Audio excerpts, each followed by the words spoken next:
was supposed to be over. A ceasefire had held fragile, tested, but holding.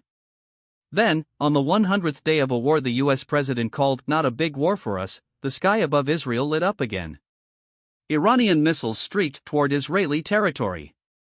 Israeli interceptors rose to meet them. And then, even after President Trump personally told Prime Minister Netanyahu to stand down, Israel launched strikes deep into western and central Iran anyway. 100 days of war. 7,000 dead, 10,000 targets hit, a major shipping strait still closed to global commerce, and now a ceasefire in pieces. The Middle East is on the edge of something that no one has yet been able to name. Tonight, we break it all down. Here is what we are covering in this video. First, we walk through exactly how the ceasefire collapsed the sequence of events from Hezbollah rockets to Iranian missiles to Israeli strikes on Iran, all within a single day. Then we examine what Trump said, what Netanyahu did anyway, and what that rift means. We look at oil markets, the Strait of Hormuz, and the energy shock rippling across the globe. We analyze the regional fallout from Lebanon to the Gulf to Europe. And we close with the questions no one is answering: is a deal still possible, and what happens if it is not? Stay with us. To understand what happened on June 7 and into the early hours of June 8, 2026, we need to go back to the beginning of the day. The morning opened with a grim milestone. According to posts from its CGTN official, this was day 100 of what they characterized as a US-Israeli war on Iran, with a running toll of 7,000 dead, 10,000 targets hit, and the Strait of Hormuz still effectively closed since late February. The ceasefire, such as it was, had been showing cracks for days. By mid-afternoon, IDF confirmed it had struck a Hezbollah command center in the Dehi area of Beirut's southern suburbs, citing rocket attacks on northern Israeli communities.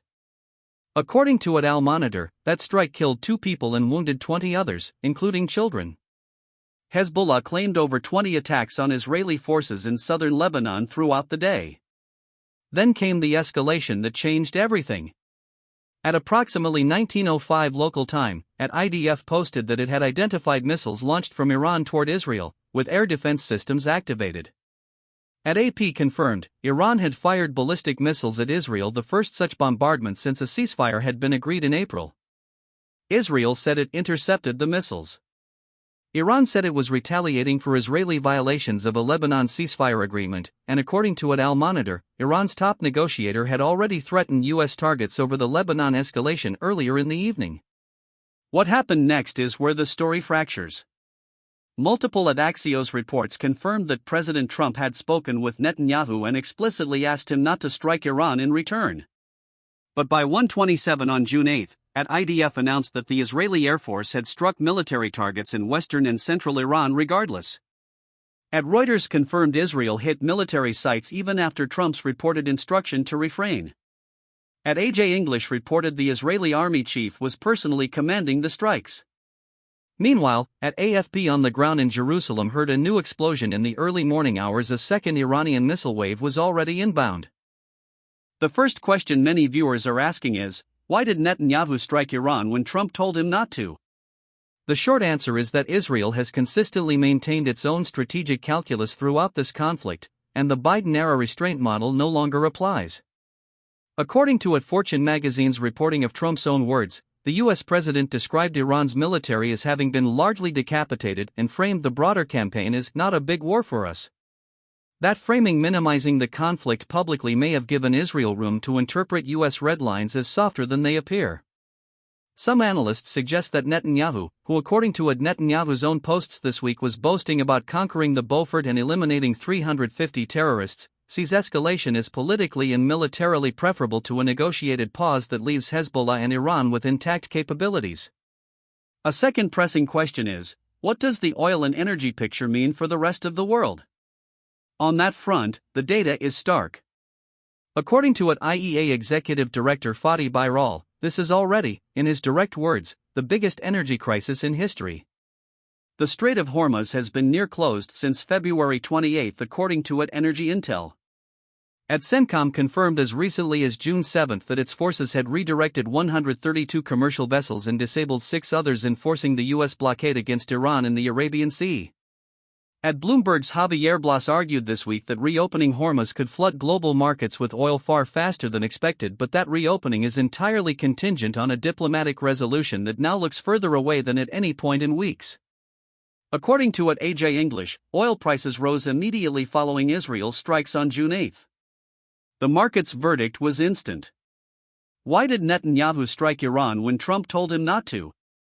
Some analysts suggest Israel views escalation as preferable to a negotiated pause that leaves Iran and Hezbollah with intact capabilities. Trump's own minimizing language calling the campaign not a big war for us may have signaled to Jerusalem that U.S. red lines are more flexible than publicly stated. What does the ongoing energy crisis mean for ordinary people around the world? With the Strait of Hormuz near closed since late February and the IEA calling this the worst energy crisis in history, the economic pressure on fuel prices, heating costs, and global supply chains is likely to intensify if the conflict escalates further. Some economists suggest the impact could rival or exceed the 1973 oil embargo in severity. In the United States, the political dynamics are unusually tense. The White House finds itself in the rare position of having issued a direct military restraint request to its closest ally and having that request publicly ignored within hours. According to the State Department's own video posts, Trump told an interviewer, "I don't like these endless wars." This is not an endless war. Yet the evidence on the ground tells a different story, with CENTCOM forces actively patrolling 2 carrier strike groups in the Middle East and enforcing a naval blockade. For the American public, the key question is whether a conflict Trump promised would be short and decisive is instead becoming an open-ended military commitment. Across Europe, the concern is bifurcated. The immediate worry is energy. With Hormuz constrained, European nations that rely on Gulf hydrocarbons are facing sustained price pressure. EU Commission President von der Leyen, who this week was focused on Western Balkans enlargement, finds Brussels pulled in 2 directions: diplomatic pressure for a ceasefire and economic exposure to an oil shock. Meanwhile, NATO's northeastern flank remains tense as Russian drone strikes continue, with von der Leyen noting that drones have now reached Romanian civilian infrastructure as a direct consequence of the Ukraine war, a reminder that Europe is managing multiple simultaneous crises. In the Gulf states, the reaction is deeply anxious. Saudi Arabia, Qatar, and Jordan condemned Israeli attacks on Lebanese military targets. At Sisi Rubio this week reaffirmed U.S. commitment to the security of Kuwait and all Gulf partners, and explicitly cited a shared vision of an open Strait of Hormuz, but with strikes now escalating, that vision is receding. Gulf economies built on hydrocarbon export are watching the Hormuz situation with existential concern, even as their own production and OPEC plus output adjustments attempt to stabilize markets. For India, the Iran crisis has exposed significant energy vulnerabilities according to an Atlantic Council analysis, while simultaneously opening a potential new window for a stronger U.S.-India trade partnership. India imports substantially from the Gulf, and its energy security calculus is being stress-tested in real time. Now, a fair presentation requires us to acknowledge the strongest counterarguments to the dominant framing of this story. The Steelman case for Iran is this: Tehran argues it was responding to sustained ceasefire violations, specifically Israeli strikes on Lebanese military targets and what Iran's top negotiator characterized as Israeli escalation against Lebanese civilian areas. From Tehran's perspective, firing missiles was a proportional and legally defensible response to repeated attacks, not an unprovoked act of aggression. According to posts from Al Monitor, Iran's top negotiator had explicitly threatened U.S. targets over the Lebanon escalation before a single Iranian missile was launched, suggesting Tehran attempted to communicate red lines before crossing them. The counterargument to Israel's position is equally serious. According to Foreign Affairs, commentators have written that the United States, in assuming superior firepower would produce a swift victory, may have walked into a strategic dead end in Iran. And Politico published analysis this week suggesting any workable deal may require delusional thinking on both sides to bridge the gap, meaning the current path of military escalation may actually foreclose the diplomatic options both sides nominally claim to want. Here is the detail that should not get lost in the noise. President Trump told NBC News this week that Iran's military had been largely decapitated. If that is true, the question is why Iran was still able to fire a sustained wave of ballistic missiles capable of triggering air raid sirens from northern Israel to Jerusalem and launch a second wave hours later. Someone is wrong about how finished this war actually is. Drop your answer in the comments right now. Do you think a diplomatic deal between the US, Israel, and Iran is still possible, or has this week's escalation made war the only outcome left? Tell us below, and if you found this breakdown valuable, hit subscribe and the notification bell so you never miss our next deep dive.